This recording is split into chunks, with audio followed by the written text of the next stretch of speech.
sont sur la table qui nous accueillait déjà à notre début de journée pour vous rafraîchir si le besoin s'en faisait sentir. Pascal Liévaux, j'ai grand plaisir à vous céder maintenant la parole et mon microphone en même temps. Merci. Je vous en prie. Tant qu'à faire, c'est mieux. Merci beaucoup et merci d'avoir la patience de rester dans cette étuve pour m'entendre. Donc je vais essayer de vous intéresser à un sujet qui est celui de l'architecture des écuries de château, puisqu'on a parlé tout au long de cette journée du cheval, et particulièrement du cheval aristocratique. Et donc c'est une partie importante du décor dans lequel se déroule cette histoire que je vais essayer de dérouler devant vous. En 20 minutes. En 20 minutes.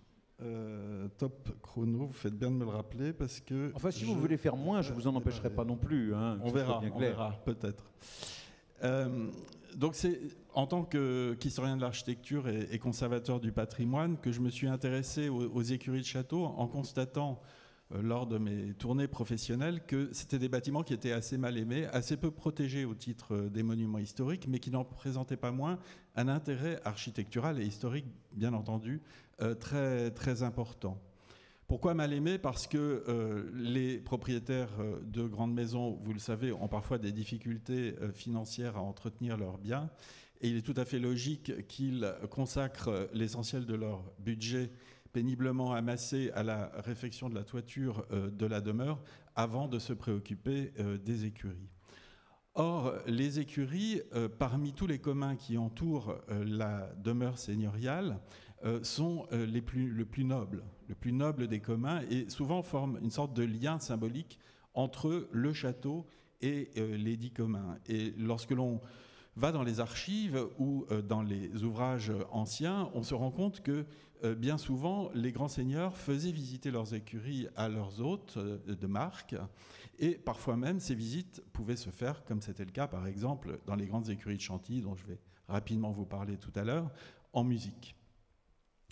Donc, cette importance du cheval, nous la connaissons tous. Ici, juste pour mémoire, cette vue très intéressante des embarras de Paris, vous voyez que ça n'est pas une question neuve, montre bien à quel point les chevaux étaient nombreux. On a des témoignages, notamment un texte très intéressant d'un certain Audiger, qui, à la fin du XVIIe siècle, nous dit à quel point la domesticité qui était attachée aux chevaux dans les grandes maisons était nombreuse. Et Audiger nous dit, par exemple, il était domestique du ministre Colbert, et dans son journal, il dit qu'un grand seigneur, je cite, ne peut avoir moins de 14 chevaux de carrosse, qui sont 2 attelages, au moins 16 chevaux de selle, et ce tant pour lui que pour les gens de sa suite. Et il explique en outre qu'une quinzaine de domestiques sur les 30 que comporte le service d'une maison est attachée aux chevaux, au premier rang desquels, évidemment, il faut placer le cocher qui recevait les meilleurs gages, suivi des postillons, garçons de carrosse, palefreniers, valets d'écurie, piqueurs, auxquels on adjoignait parfois un maréchal ferrant, parfois même un bourrelier, un sellier à demeure, et, si on pratiquait la chasse à courre, quelques valets de chiens. Alors, bien entendu, l'ampleur de cette domesticité variait énormément selon le rang et la fortune des maîtres, les saisons aussi, et puis la fréquence des déplacements. Mais on peut dire que les grands seigneurs imitaient l'organisation des écuries royales, qui étaient divisées, comme vous le savez tous, en 2 parties, la grande et la petite écurie, à la tête desquelles se trouvait, pour la grande écurie, Monsieur le Grand, et pour la petite écurie, Monsieur le Premier. Et sous Louis XIV, c'était Louis de Lorraine qui était grand écuyer. C'est un personnage extrêmement important, choisi dans les meilleures familles. Dans les autres maisons aristocratiques, cette fonction d'écuyer était souvent occupée par un membre de la petite noblesse, et c'était l'un de ceux parmi la domesticité qui recevait les meilleurs gages. Cette importance du cheval, elle n'est pas si ancienne. On a ici un très beau témoignage d'un bel attelage encore au début du siècle dernier. Et puis, dans le cadre des châteaux, le cheval, son usage, c'est essentiellement le transport des personnes, mais aussi, bien entendu, la chasse. Et cette très belle vue du château d'ici, malheureusement disparue, en témoigne parfaitement. Alors, si je vais axer évidemment ma présentation sur la période de la Renaissance, au sens large, puisque pour moi la Renaissance, elle va jusqu'à la fin du XVIIe siècle. Il n'en faut pas moins regarder ce qui se passait avant pour comprendre ce qui se passe, quelle est la transformation à l'œuvre à la Renaissance. Et on a vu que dans bien des champs de l'art équestre, la Renaissance était un moment important. L'héritage médiéval, il est assez difficile à évaluer dans la mesure où on a très peu de vestiges d'écuries de châteaux, d'écuries médiévales. En revanche, comme toujours, comme souvent, les enluminures peuvent nous aider. Et ici, un exemple d'une enluminure qui nous montre un bâtiment rectangulaire assez simple, en longueur, mais bien ventilé, comme vous pouvez le remarquer, à l'intérieur desquels les chevaux sont attachés, avec la présence de râteliers. On a une autre illustration ici, dans l'ouvrage de Pierre de Cressan, qui a été évoqué précédemment, qui nous montre quelle était la contention, les modes de contention, un des modes de contention des chevaux. À la Renaissance, le château va prendre de nouvelles formes et les communs aussi, et particulièrement les écuries. Un des plus beaux exemples dans la région, mais aussi pour la France entière, ce sont les écuries construites au château du Rivaux, autour de 1550, dont on ne connaît pas l'architecte, mais qui était un architecte de qualité, c'est évident, pour Gabriel de Beauvau, qui entretenait une écurie importante. Et vous voyez, ce grand bâtiment en L, en fait, aurait dû très probablement connaître un pendant de l'autre côté du porche d'entrée que vous apercevez sur la diapositive, et donc constituer un ensemble disposé en vis-à-vis du château du XVe siècle, de forme encore toute médiévale, qui se trouve en face.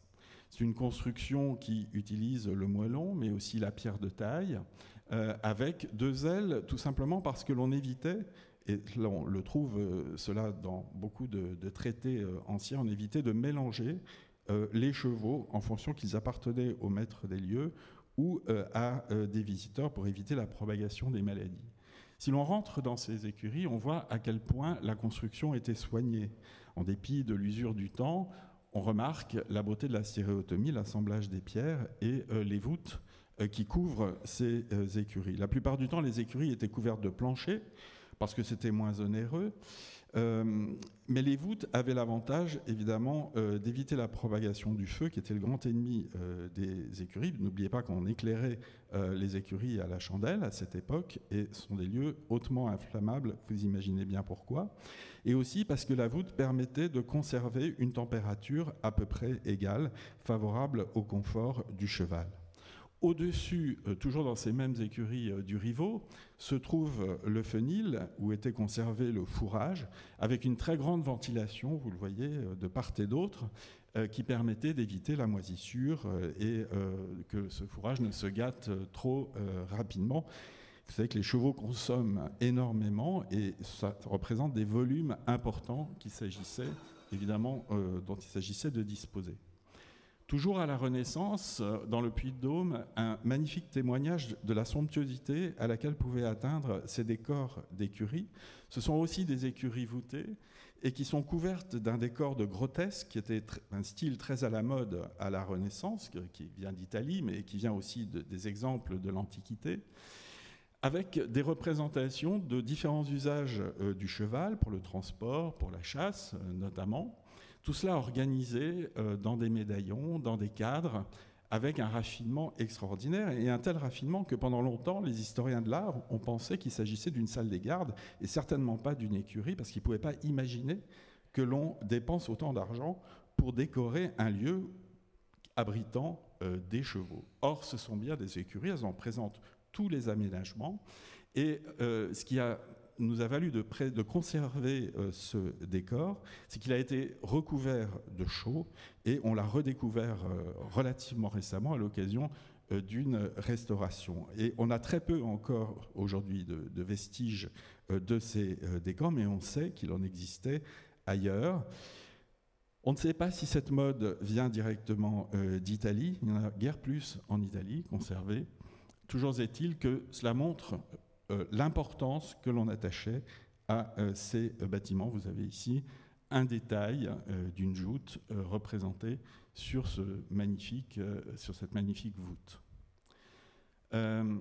Un petit peu plus tard, après 1550, apparaissent des écuries plus monumentales dans leur architecture qui annoncent les développements du siècle suivant, particulièrement au château de Fleury-en-Bière, à côté de Fontainebleau, où vous voyez ici l'une des deux ailes qui bordent la cour d'honneur du château. Et on voit aussi le soin apporté par l'architecte, qui est un des plus grands architectes de l'époque, Pierre Lescot, puisque c'est l'architecte du roi qui reconstruit le Louvre, avec ce très beau contraste des éléments de briques, cette scansion d'éléments de briques sur un mur en moellon enduit. Et ces écuries sont elles aussi voûtées, mais voûtées de briques. Évidemment, l'aménagement intérieur est bien postérieur, il date du XIXe siècle, mais il a le mérite d'être encore en place, parce que l'un des drames aussi, à mon avis, de ces écuries, c'est que lorsqu'elles existent encore, elles ont perdu leurs aménagements, soit que le châtelain les exploite comme chambre d'hôtes ou comme lieu pour accueillir des mariages ou autres festivités. Mais bon, ça peut évidemment se comprendre, mais c'est dommage pour l'intérêt qu'elles représentent. Tout cela nous mène au XVIIe siècle, qui est le grand siècle des écuries monumentales en France, et ce qui résume très bien toute l'évolution à la fois architecturale et pour le confort des chevaux à laquelle on était parvenu. C'est un dessin de Léonard de Vinci, donc évidemment faire référence à Léonard de Vinci en ces lieux, cela s'impose, et parmi toutes les idées qu'il a jetées sur ces cahiers, figure cette élévation, cette coupe d'une écurie idéale, où on peut remarquer que l'écurie est voûtée, elle est constituée de 3 travées au rez-de-chaussée. Bon, ça ne fonctionne pas. Les 2 travées latérales étant consacrées au logement du cheval. Vous voyez que les chevaux sont séparés par des barres qui sont accrochés à des anneaux sur des poteaux par l'intermédiaire de sangles de cuir, sauf qu'ici les poteaux, ce sont des colonnes à l'antique, et ce qui montre le luxe de ces écuries. Vous remarquez aussi que l'on prend soin d'incliner le sol de manière à ce que les flux puissent être dégagés rapidement, évacués par l'intermédiaire de caniveaux qui sont sous le sol. D'autres éléments extrêmement intéressants, comme par exemple la gestion du fourrage à l'étage, qui est encadrée par 2 cloisons, à partir desquelles, à partir de ce tas de fourrage, les palefreniers pouvaient, à l'aide d'une fourche, faire basculer ce fourrage vers l'extérieur. Et vous voyez que sur la gauche et sur la droite, il y a des gaines qui permettaient d'alimenter directement les râteliers, donc pour faciliter le travail et l'aménagement de ces écuries pour un meilleur confort des hommes et des animaux. Et il se trouve que une des grandes écuries du XVIIe siècle en France, celle du château de Chaumont, alors pas Chaumont-sur-Loire, mais le château de Chaumont-la-Guiche en Saône-et-Loire, reprend pratiquement à la lettre ce dessin de Léonard de Vinci et forme un ensemble extrêmement monumental dont on imagine que le prix a dû être considérable. Elles ont été dotées de box au XIXe siècle, mais elles ont conservé l'essentiel de leur architecture, y compris leur pavement, y compris les gaines qui, comme dans le dessin de Léonard de Vinci, permettaient d'alimenter facilement les chevaux.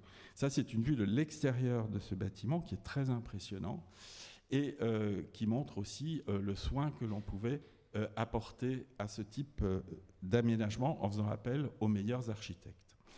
Un des plus grands architectes de l'histoire de l'architecture française, François Mansart, que tout le monde connaît, a construit des écuries particulièrement révolutionnaires pour le château de Maison, à Maison-Lafitte, pas loin de Paris. Et malheureusement, ces écuries ont été détruites alors que le château, heureusement, lui, est conservé. Et ce qui est intéressant sur cette sanguine de l'époque, c'est qu'on a l'impression que les écuries, qui sont le bâtiment de gauche, sont le château. Donc, en fait, le château est à droite. Alors c'est le point de vue qui, évidemment, donne cette impression, mais malgré tout, on voit que l'architecture des écuries est au moins aussi soignée que celle du château, y compris dans l'usage des colonnes, des pilastres, des ordres d'architecture. Et vous voyez que la partie centrale de ce bâtiment, qui est consacrée à un manège, ressemble fortement à une église, à une façade d'église de la même époque. Donc on n'hésitait pas à s'inspirer de la grande architecture pour mettre en valeur ce type d'aménagement qui annonçait évidemment aux visiteurs la richesse du Seigneur. Voilà ici une gravure et un plan de ces écuries extrêmement sophistiquées. Vous voyez au centre un manège carré, une sorte de corridor de promenoir pour les chevaux à l'arrière, et toujours sur le même axe, on aboutit à une sorte de niche qui est en fait un abreuvoir qui était décoré de décors de rocaille, qui est le seul élément qui subsiste de ce bâtiment. La photo en est mauvaise parce qu'il est assez inaccessible. Il est aujourd'hui inclus dans un pavillon de banlieue et il a au moins le mérite d'exister encore. Il faut imaginer des jeux d'eau, l'eau qui ruisselait sur ces coquillages de différentes couleurs et les chevaux qui pouvaient s'abreuver dans les grandes coquilles qui formaient les cuves de cet abreuvoir. Alors bien sûr, tout le monde s'attend à ce que je parle de Versailles. C'est le modèle absolu des grandes écuries monumentales. C'est Jules Hardouin-Mansart qui les construit, qui est le petit-neveu du grand François Mansart.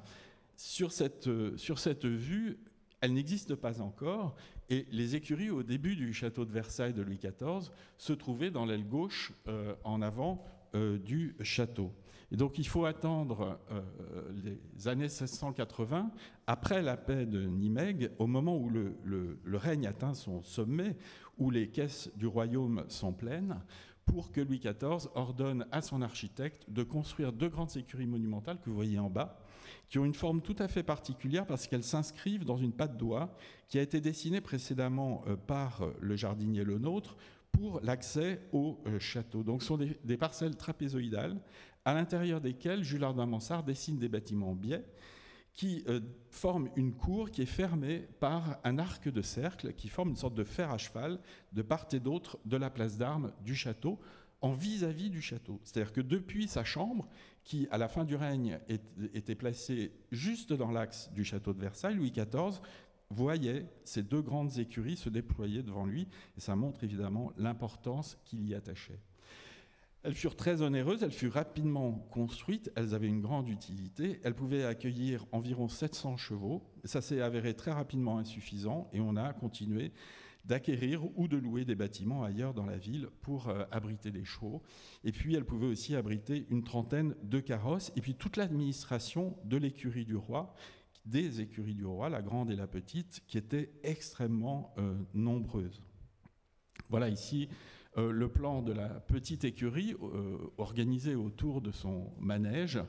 Et ici, une vue qui nous montre ce que voyait Louis XIV depuis sa chambre. Quand il ouvrait ses volets le matin, j'allais dire, mais il ne les ouvrait pas lui-même, bien entendu.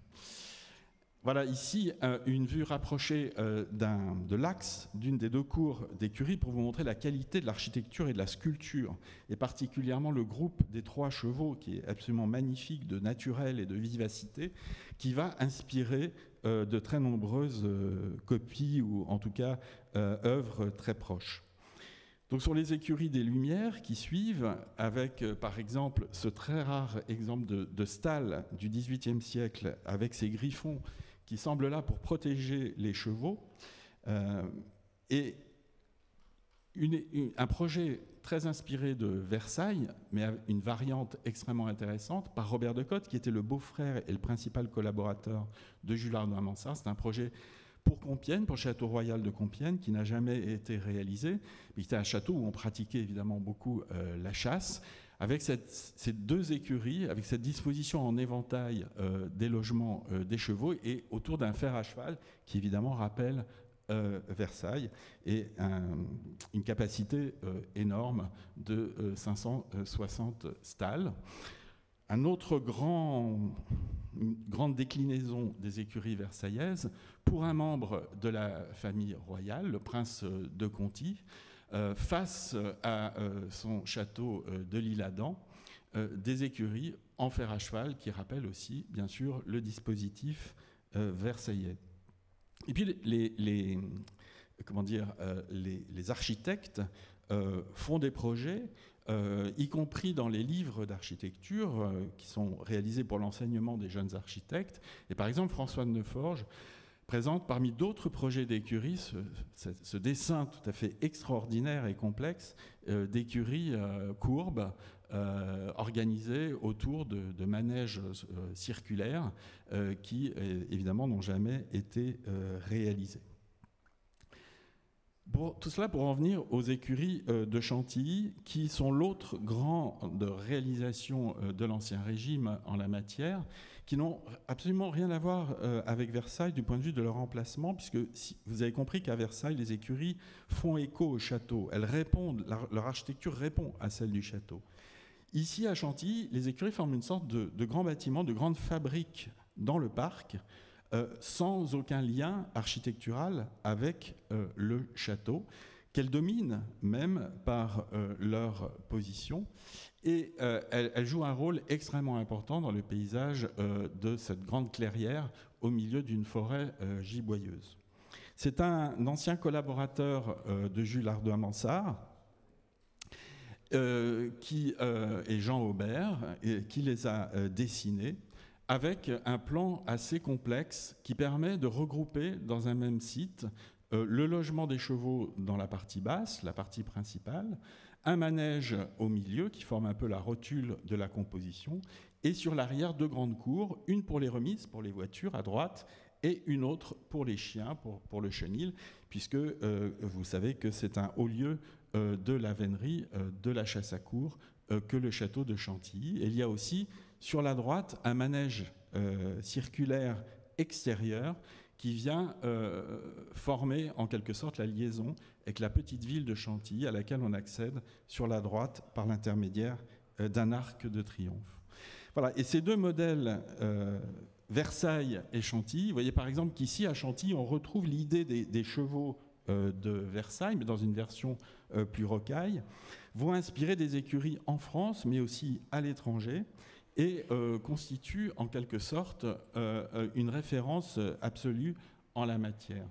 Ces écuries de Chantilly, elles ont été assez critiquées dès leur construction pour leur mégalomanie, bien entendu, mais le prince de Condé avait gagné beaucoup d'argent avec le système de l'As, vous savez, qui a essayé d'introduire en France le papier-monnaie, avec la faillite célèbre que l'on connaît, sauf que le prince avait eu vent des difficultés de l'As avant tout le monde, et il avait retiré tout son or de la banque, d'ailleurs ce qui a contribué à sa chute, et ce qui lui a permis ensuite de construire ces écuries. Et on dit même qu'il souhaitait, dans une autre vie, être réincarné en cheval. Ici, l'architecture est tellement immense qu'elle fait penser à une architecture religieuse. On a l'impression d'être à l'intérieur d'une église.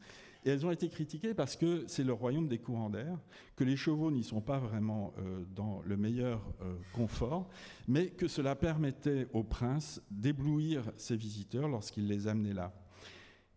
Cette beauté visuelle de l'intérieur des écuries, elle est essentielle. On trouve un texte où il est dit que on a hésité entre les stalles qui permettent, donc qui sont ces cloisons qui permettent de séparer le logement laissé à chaque cheval, et les bars dont je vous ai expliqué tout à l'heure le fonctionnement. Et finalement, à l'époque, là les stalles sont postérieures, elles sont du 19e siècle, on a opté pour les bars parce que c'est plus beau, parce que ça permet d'avoir une vision totale de l'alignement des chevaux de prix qui sont à l'intérieur de ces écuries. Voilà, je vais m'arrêter là et peut-être quand même vous montrer d'autres exemples, mais bon, surtout celui-ci, qui est extrêmement intéressant. C'est pas très loin d'ici, c'est dans la Sarthe, au château du Luard. Ce sont les dernières grandes écuries monumentales françaises dont j'ai trouvé la trace. Elle date de 1914, c'est juste le moment où la voiture va définitivement remplacer le cheval. Je ne crois pas qu'elles aient jamais fonctionné à plein. C'est aussi un lieu où on pratiquait la vénerie. Et vous voyez que sous leur ère romantique néo-gothique, en fait, elle s'inspire encore du modèle versaillais par la courbe des bâtiments qui forment la cour de ce magnifique ensemble. Je vous remercie pour votre attention.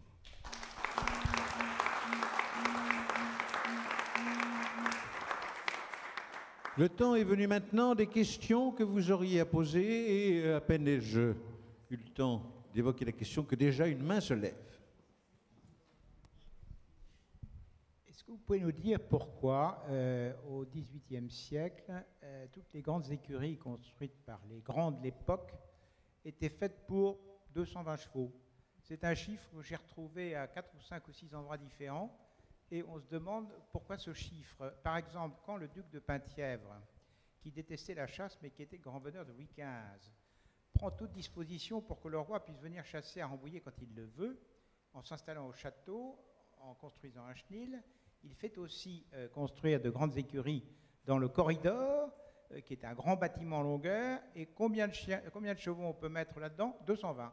Ce qui fait que Conti, Penthièvre, Chantilly, ils avaient tous des écuries pour 220 chevaux. 220, dans mon esprit, ça ne correspond à rien. Alors d'où vient ce chiffre? Je ne sais pas. Ce qui est sûr, c'est que les uns s'inspiraient des autres. Et donc, il y avait aussi une sorte de surenchère. Il fallait au moins faire aussi bien que la personne du même rang qui avait construit des écuries. 220, ça a dû, à un moment, représenter le minimum vital pour un prince du sang ou proche de la famille royale. Je n'ai pas d'autre explication à cela. Et ça correspond bien sûr au nombre d'équipages, de voitures, à l'importance de la vénerie, etc. À propos de grands veneurs qui n'aiment pas la chasse, ça peut penser à cette réplique de Louis XVI qui disait « Encore eût-il fallu que l'archevêque de Paris crût en Dieu ». D'autres questions? Oui, j'arrive jusqu'à vous. J'ai aussi un petit complément à apporter, c'est que à l'époque, ces écuries étaient, comme je vous l'ai dit, organisées à l'aide de barres. Et finalement, le nombre de chevaux qu'on pouvait y mettre pouvait varier selon que l'on réduisait l'espace ou pas. Il y avait une sorte de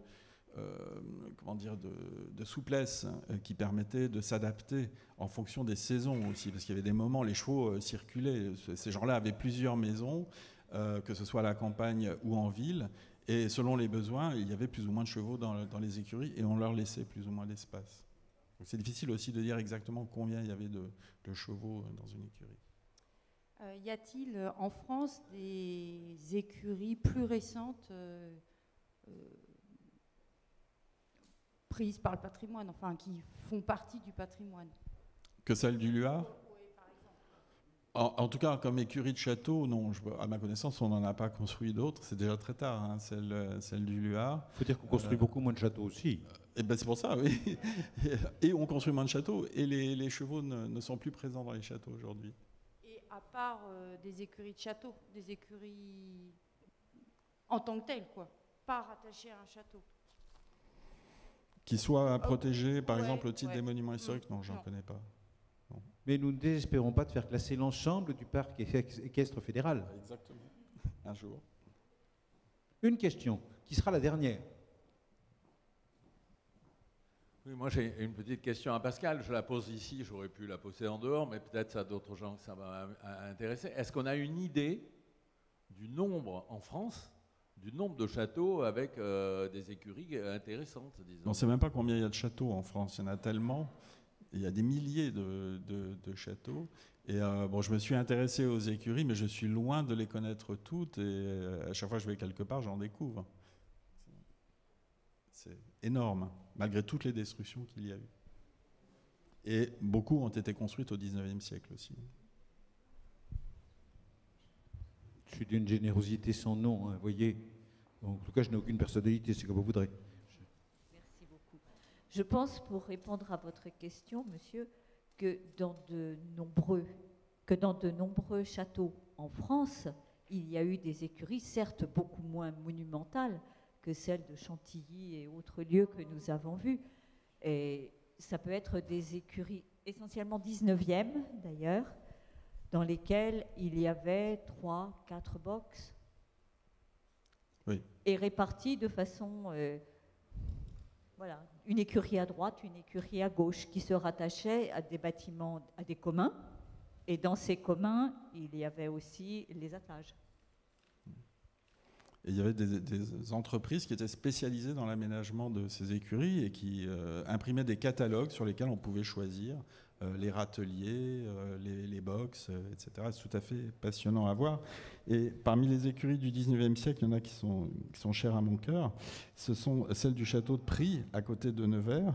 Vous voyez à quel point elles sont monumentales. C'est un ancien écuyer de Napoléon III qui, après la chute du Second Empire, s'est retiré sur ses terres. Alors c'était l'homme de cheval absolu, c'est-à-dire qu'il pratiquait l'équitation académique, la vénerie. Vraiment, il était toute la journée à cheval.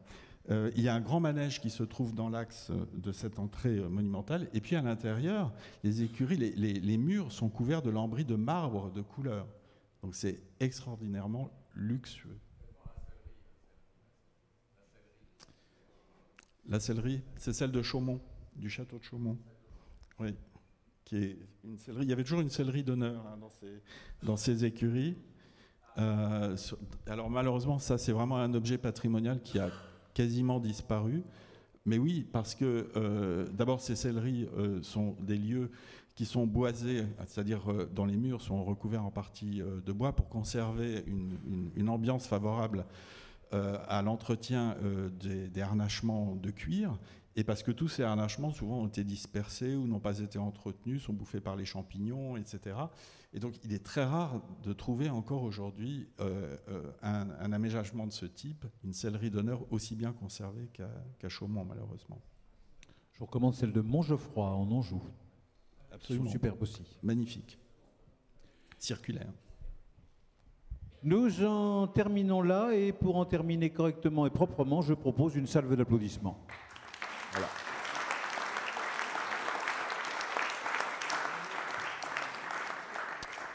Revenons à ce qui nous intéresse tous depuis le début de cette journée, ici, l'équitation française, pour l'évoquer, pour en parler, et ce sera le dernier des orateurs de ce colloque avant la clôture par le président de la Fédération française d'équitation. Je propose de céder la parole maintenant à Pascal Marie, qui arrive accompagné par son garde du corps. Ça sent le conciliabule. Il doit s'agir justement du classement monument historique du parc équestre fédéral. J'ai toujours beaucoup de mal à dire, manifestement. Pascal Marie, vous êtes vraiment Pascal Marie ? Ah bah très bien, alors si le public vous reconnaît, je n'ai plus rien à dire, le public va vous applaudir, on va pouvoir parler d'équitation française. Et nous aurons pour ce faire, Pascal, si vous en êtes d'accord, 20 minutes. Ah. Alors, écoutez, d'abord je voudrais